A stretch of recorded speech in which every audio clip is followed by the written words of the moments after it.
কালো জিরে আর শুকনো লঙ্কা ফোড়ন দিয়ে দিলাম।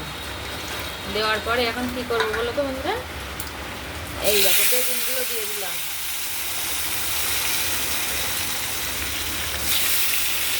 বেগুনগুলো আবার ভাজা ভাজা হয়ে গেলে তারপরে সরষে লঙ্কা বাটাটা দেবো।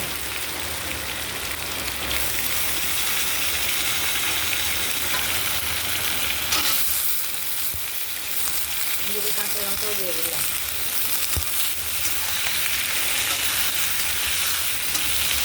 বেগুনের তুলনায় কিন্তু তেলটা অনেকটাই বেশি আছে, বুঝেছো?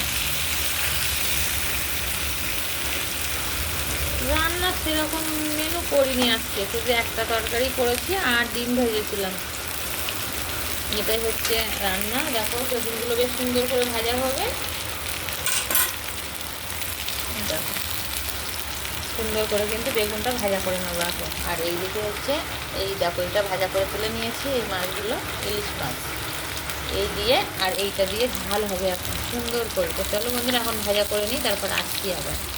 তো বন্ধুরা আমার সব বেগুনগুলো একে একে কিন্তু ভাজা হয়ে গেছে, সুন্দর করে এখন ভেজে নিয়েছি। এই দেখো ভেজে নিয়েছি, নিয়ে এটার মধ্যে দেবো এই বাটনা মশলাটা দিয়ে দেবো।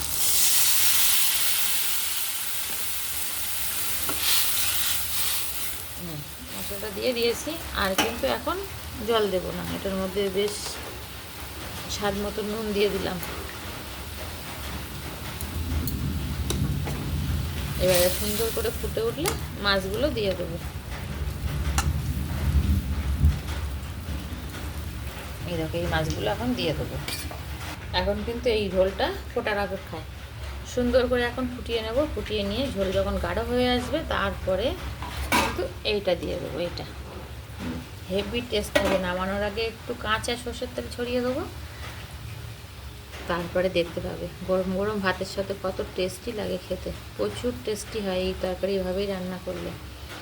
আর ইলিশ মাছ তো বেগুন দিয়ে রান্না করলে হেভি টেস্টি হয় বন্ধুরা, সবাই জানো। এই দেখো বেশ সুন্দর করে একটু ফুটবে বেগুনটাকে। হ্যাঁ হালকা পাতলা এখন লাগছে, তো এক্ষুনি এই মাত্র দিলাম জল, যেহেতু তারপরে এতটা মাছ পড়বে তারপরে। তো ঠিক আছে চলো আসছি আবার পরে। তো বন্ধুরা অনেকটা ঝোল গাঢ় হয়ে এসেছে, একে একে এবার মাছগুলো দিয়ে দেবো। এবার বেশ কিছুক্ষণ ফুটবে, ফোটানোর পরে নামিয়ে দেবো। একটু ঝোল ঝোল রাখতে হবে, হালকা মিডিয়াম, তাহলে ভাতগুলোর সাথে মেখে খেতে হবে না। তো আমার ভিডিওটা কেমন লাগলো, কে কোথা থেকে দেখছো অবশ্যই কিন্তু কমেন্ট করে জানাবেন। যদি ভালো লেগে থাকে অবশ্যই একটা করে লাইক কমেন্ট শেয়ার করে দিতে ভুলবে না। ঠিক আছে চলো আজকের মতন বাই বাই।